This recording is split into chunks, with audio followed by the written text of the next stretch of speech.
ಪೆರ್ನಾಜೆ ಜೇನುಗುಡ್ಡದ ಕುಟುಂಬ, ಜೇನಿನೊಂದಿಗೆ ಸರಸ, ಜೇನಿನ ಜೊತೆಗಾರ. ಗೆಳೆಯರೆ, ಇಂದು ಕೀಟನಾಶಕ ಹಾಗೂ ಕಳೆನಾಶಕಗಳ ಅತಿಯಾದ ಬಳಕೆಯಿಂದಾಗಿ ಜೇನು ಸಂತತಿ ಅಪಾಯದಲ್ಲಿದೆ. ಅದರಿಂದ ನೈಸರ್ಗಿಕವಾಗಿ ನಡೆಯುವ ಪರಾಗಸ್ಪರ್ಶ ಕ್ರಿಯೆಗೆ ಧಕ್ಕೆಯಾಗಿದೆ. ಆ ಹಿನ್ನೆಲೆಯಲ್ಲಿ ಜೇನು ಸಾಕಾಣಿಕೆಗೆ ವಿಶೇಷ ಮಹತ್ವ ಬಂದಿದೆ. ಹೀಗಿರುವಾಗ ಶ್ರೀಯುತ ಕುಮಾರ್ ಪೆರ್ನಾಜೆ ಅವರ ಕುಟುಂಬವು ಜೇನುನೊಣಗಳನ್ನು ತಮ್ಮ ಜೀವನದ ಭಾಗವನ್ನಾಗಿ ಮಾಡಿಕೊಂಡಿರುವುದು ವಿಶೇಷವಾಗಿದ್ದು, ಈ ವಿಡಿಯೋದಲ್ಲಿ ಅವರ ಕುಟುಂಬದ ಜೇನುಹುಳುಗಳ ಜೊತೆಗಿರುವ ಅವಿನಾಭಾವದ ಸಂಬಂಧವನ್ನು ನೋಡೋಣ ಬನ್ನಿ. ಜೇನು ಎಂದ ಕೂಡಲೇ ಎಲ್ಲರೂ ಇಷ್ಟಪಡುವವರೇ. ಆದರೆ ಜೇನು ನೊಣವನ್ನು ಕಂಡ ಕೂಡಲೇ ಎಲ್ಲರೂ ಭಯಪಡುತ್ತಾರೆ. ಜೇನಿಗೋಸ್ಕರ ಬೆಂಕಿ ಹಾಕಿ ನಾಶ ಮಾಡುತ್ತಾರೆ.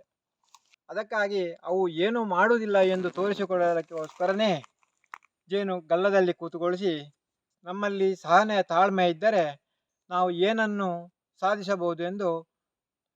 ಜೇನುನೊಣಗಳು ಕಚ್ಚಿದರೆ ಮಾತ್ರ ಅದರಿಂದ ವಿಪರೀತ ನೋವಾಗುತ್ತದೆ. ಇಂತಹ ಜೇನುನೊಣಗಳು ಮುಖದ ಮೇಲೆ ಗಡ್ಡದಂತೆ ಕುಳಿತು ಬಿಟ್ಟರೆ ಆಶ್ಚರ್ಯಪಡಬೇಡಿ. ಅಭೂತಪೂರ್ವ ಸಾಧನೆ ಮಾಡುತ್ತಿರುವ ಕುಮಾರ ಪೆರ್ನಾಜೆ ಅವರಿಗೆ ಜೇನುನೊಣ ಎಂದರೆ ತುಂಬ ಪ್ರೀತಿ. ಅವುಗಳಿಗೂ ಅಷ್ಟೇ, ಹಾರಿ ಬಂದು ಅವರ ಸುತ್ತ ಮುತ್ತುತ್ತವೆ. ಅಷ್ಟೇ ಅಲ್ಲ, ಮುಖದ ಮೇಲೆಲ್ಲ ಹರಿದಾಡುತ್ತವೆ, ಗಡ್ಡದಂತೆ ಗೂಡು ಕಟ್ಟುತ್ತವೆ.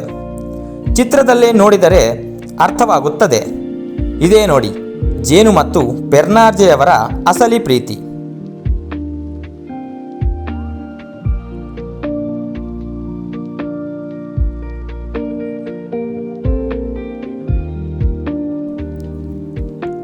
ವಿಭಿನ್ನ ಆಕಾರದಲ್ಲಿ ಕ್ರಿಯಾಶೀಲರಾಗಿ ಅರಳುತ್ತಿರುವ ದಕ್ಷಿಣ ಕನ್ನಡ ಜಿಲ್ಲೆಯ ಪುತ್ತೂರು ತಾಲೂಕಿನ ಮೂಡ್ನೂರು ಗ್ರಾಮದ ಕುಮಾರ ಪೆರ್ನಾಜೆ ಕುಟುಂಬವನ್ನು ನೋಡಿದಾಗಲಂತೂ ಜೇನುನೊಣ ಅಂತ ಹೇಳಿದರೆ ಜನರು ಬಹಳ ಹೆದರುತ್ತಾರೆ.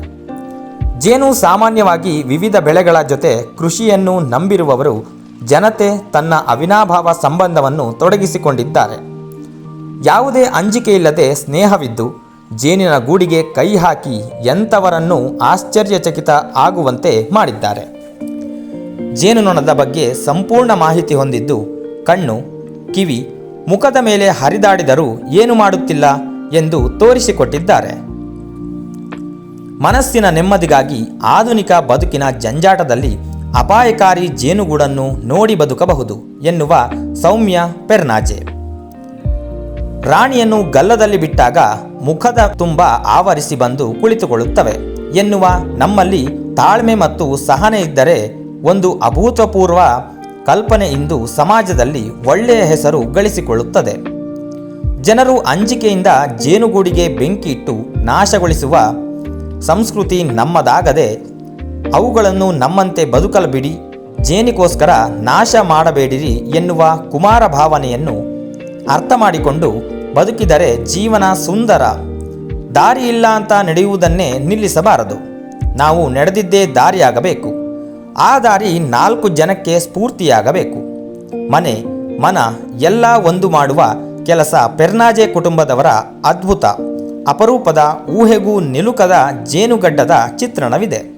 ಪತ್ನಿ ಸೌಮ್ಯ ಪೆರ್ನಾಜೆ, ಮಕ್ಕಳಾದ ನಂದಕುಮಾರ್ ಮತ್ತು ಚಂದನ್ ಕುಮಾರ್ ಪೆರ್ನಾಜೆ. ಜೇನಿನ ಗೂಡು ನಾವೆಲ್ಲ ಬೇರೆಯಾದರೆ ಏನಿಲ್ಲ ಎಂಬಂತೆ ಹಾಡು ಅಕ್ಷರಶಃ ಇಲ್ಲಿದೆ. ಅವರು ಈಗಾಗಲೇ ಹಲವು ಬಾರಿ ಜೇನುಗಡ್ಡ ಪ್ರದರ್ಶಿಸಿದ್ದು, ಶಾಲಾ ಮಕ್ಕಳಿಗೆ, ರೋಟರಿ ಕ್ಲಬ್, ಕಾಲೇಜು ಮಕ್ಕಳಿಗೆ, ಹೀಗೆ ಹಲವಾರು ಕಡೆಗಳಲ್ಲಿ ಜೇನುಗಡ್ಡ, ಜೇನಿನ ಬಗ್ಗೆ ಸೈಡ್ ಶೋ ಮುಖಾಂತರ ಕಾರ್ಯಾಗಾರಗಳನ್ನು ನೀಡಿ ಎಲ್ಲರ ಮೆಚ್ಚುಗೆಗೆ ಪಾತ್ರರಾದರು. ಈಗಾಗಲೇ ರಾಷ್ಟ್ರೀಯ ಪ್ರಶಸ್ತಿ, ಕೃಷಿ ಪಂಡಿತ ಪ್ರಶಸ್ತಿ, ಆವಿಷ್ಕಾರಿ ರೈತ ಪ್ರಶಸ್ತಿ, ಜಿಲ್ಲಾ ರಾಜ್ಯೋತ್ಸವ ಪ್ರಶಸ್ತಿ, ರಾಜ್ಯ ಜಿಲ್ಲಾ ತಾಲೂಕು ಸನ್ಮಾನಗಳನ್ನು ಪಡೆದಿದ್ದು, ಗ್ರಾಮೀಣ ಕಲಾ ಪ್ರತಿಭೆಗಳನ್ನು ಒಂದುಗೂಡಿಸಿ ಸ್ವರ ಸಿಂಚನ ಕಲಾ ತಂಡದಿಂದ ಹಲವಾರು ಕಡೆಗಳಲ್ಲಿ ಸಾಂಸ್ಕೃತಿಕ ಕಾರ್ಯಕ್ರಮ ಪ್ರದರ್ಶನಗೊಂಡಿದ್ದು, ಹಲವಾರು ಸಮಸ್ಯೆಗಳನ್ನು ದಾಟಿ ಬಂದಿದ್ದಾರೆ. ಹಾಡುಗಾರಿಕೆ ಪ್ರತಿಭೆಗೆ ಅವಕಾಶ ನೀಡಿದವರು. ನಾವೆಲ್ಲ ಸಾಧನೆ ಮಾಡಿದಾಗ ಹೆಜ್ಜೆ ಕುರಿತು ಮೂಡಿಸಬೇಕು. ಸಂಗೀತವನ್ನು ಪ್ರಸಾರ ಮಾಡುವುದು ಮತ್ತು ಹೊಸ ಸಂಶೋಧನೆ ಇವರ ಹವ್ಯಾಸವಾಗಿದ್ದು ಇದೀಗ ಹನಿ ಪಾರ್ಕ್ ಮಾಡುತ್ತಾ ಇದ್ದಾರೆ. ಯಾವ ವ್ಯಕ್ತಿಗೂ ಇನ್ನೊಬ್ಬರನ್ನು ಬೆಳೆಸುವ ದೊಡ್ಡ ಗುಣವಿರುತ್ತದೆಯೋ, ಯಾವ ವ್ಯಕ್ತಿಗೆ ಇನ್ನೊಬ್ಬರನ್ನು ಬೆಳೆಸುವ ಗುಣವಿರುತ್ತದೆಯೋ ವ್ಯಕ್ತಿ ತನಗರಿವಿಲ್ಲದಂತೆ ಬಹಳ ಎತ್ತರಕ್ಕೆ ಬೆಳೆಯುತ್ತಾರೆ ಎಂಬುದಕ್ಕೆ ಜೇನುಗಡ್ಡ ಧಾರಣೆ ಮಾಡಿ ಅದ್ಭುತವನ್ನು ನೋಡಿದ್ದೀರಾ?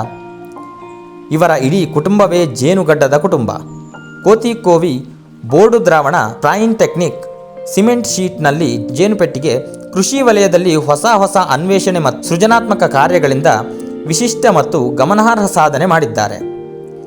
ಲೋಕದ ಜೀವನಾಧಾರವಾದ ಕೃಷಿ ಕ್ಷೇತ್ರದಲ್ಲಿ ತೊಡಗಿಸಿಕೊಂಡು ಅನಿರತ ಸಾಧನೆಯ ಗರಿಮೆಯನ್ನು ತಮ್ಮದಾಗಿಸಿಕೊಂಡು ಶಿಷ್ಟತೆಯ ಸಾಧಕತನ ಮೆರೆದು ಕೃಷಿಯ ಮಹತ್ಕಾರ್ಯವನ್ನು ಸಾಧಿಸಿ ಜೇನುಗಡ್ಡ ಕಲೆಯ ಅನನ್ಯ ಸಾಧಕರಾಗಿದ್ದಾರೆ. ನಿಜವಾಗಿಯೂ ಕೆಲಸ ಮಾಡುವವರಿಗೆ ಅವಕಾಶ ಮತ್ತು ದಾರಿಯಷ್ಟೇ ಕಾಣಿಸುತ್ತದೆ. ಕೆಲಸದಿಂದ ಯಾವಾಗಲೂ ವಿಮುಖರಾಗಲು ಬಯಸುವವರಿಗೆ ನೆಪವಷ್ಟೇ ಕಾಣಿಸುತ್ತದೆ. ಯಶಸ್ಸು ಎಂದರೆ ಬಯಸಿದ್ದು ಸಿಗುವುದು, ಸುಖವೆಂದರೆ ಸಿಕ್ಕಿದ್ದನ್ನು ಬಯಸುವುದು. ಯಶಸ್ಸು ಆಸೆಯ ಕನಸಲ್ಲ, ಪರಿಶ್ರಮದ ಪರಿಣಾಮ. ಸಾಧನೆಗೆ ಪ್ರಯತ್ನ ಮುಖ್ಯ. ಸುಮ್ಮನೆ ಕುಳಿತವರಿಗೆ ಯಾವ ಹೆಸರು ಲಭಿಸಲಾರದು. ಗುರಿಯನ್ನು ತಲುಪುವವರೆಗೂ ಸಾಧನೆ ನಿರಂತರವಾಗಿರಲಿ. ಮನಸ್ಸಿನೊಳಗೆ ಸ್ಪಷ್ಟತೆ ಎನ್ನುವುದು ಸ್ವಾಭಾವಿಕ ಗುಣ. ತನಗೆ ಗೊತ್ತಿಲ್ಲದೆ ವ್ಯಕ್ತಿಗಳು ಹೊಸತೇನನ್ನು ಹುಡುಕುತ್ತಾರೆ. ಇದೇ ಹೊಸ ಅನ್ವೇಷಣೆಗೆ ಕಾರಣ. ಆದರೆ ಅಷ್ಟೇ ಕ್ರಿಯಾತ್ಮಕ ಶೋಧನೆ. ಕನಸುಗಳ ಸಾಧನೆಗೆ ಸಾಧಿಸುವ ಗುರಿ ಮುಖ್ಯ. ಬದುಕಿನಲ್ಲಿ ಕನಸು ಕಾಣೋದು ಸುಲಭ, ಆದರೆ ಅದನ್ನು ನನಸು ಮಾಡಿಕೊಳ್ಳೋದು ಬಲು ಕಷ್ಟ. ತ್ಯಾಗ, ಪರಿಶ್ರಮ, ಇಚ್ಛಾಶಕ್ತಿ ಇರುವ ತಂಡ ಒಂದಿದ್ದರೆ ಯಾವುದನ್ನು ಸಾಧಿಸಲು ಸಾಧ್ಯ. ಜೇನುತುಪ್ಪದಂತಹ ಸಿಹಿಯನ್ನು ಪಡೆಯಬೇಕಿದ್ದರೆ ಜೇನುನೊಣಗಳ ಅಂತೆ ಒಟ್ಟಿಗೆ ಇರುವುದನ್ನು ಕಲಿಯಬೇಕು. ಹೂವಿನಲ್ಲಿರುವ ಮಕರಂದದ ಆಸೆಗೆ ಜೇನುನೊಣವು ಬರುತ್ತದೆ, ಇನ್ನಿತರ ನೊಣಗಳು ಬರುತ್ತವೆ. ಜೇನುಹುಳ ಕೈ ಸಿಕ್ಕ ಮಕರಂದ ಮಾತ್ರ ಜೇನಾಗಿ ಎಲ್ಲರ ಉಪಯೋಗಕ್ಕೆ ಬರುತ್ತದೆ. ಯೋಗ್ಯನಿಗೆ ಏನೇ ಸಿಕ್ಕರೂ ಅದು ಯೋಗ್ಯತೆಯನ್ನೇ ಪಡೆಯುತ್ತದೆ. ಪ್ರಕೃತಿ ಪ್ರಿಯ, ಪ್ರಾಣಿ ಪ್ರಿಯ, ಜೇನುಗಡ್ಡದ ವಿಸ್ಮಯ ವ್ಯಕ್ತಿಯ ಸವಿಸವಿ ನೆನಪುಗಳು ಬೇಕು. ಹಳ್ಳಿಯ ವಿಶೇಷ ಕುಟುಂಬದ ಹಳ್ಳಿ ಸ್ಪೆಷಲ್ ನಿಮಗೆ ಇಷ್ಟವಾಗಿದೆ. ಗೆಳೆಯರೇ, ಈ ವಿಡಿಯೋ ತಮಗೆ ಇಷ್ಟವಾದಲ್ಲಿ ಲೈಕ್ ಮಾಡಿ, ಶೇರ್ ಮಾಡಿ ಹಾಗೂ ತಮ್ಮ ಅಭಿಪ್ರಾಯಗಳನ್ನು ಕಮೆಂಟ್ ಮಾಡುವ ಮೂಲಕ ನಮಗೆ ತಿಳಿಸಿ. ಧನ್ಯವಾದಗಳೊಂದಿಗೆ ಗ್ರಾಮ ಸ್ವರಾಜ್ ಮೀಡಿಯಾ.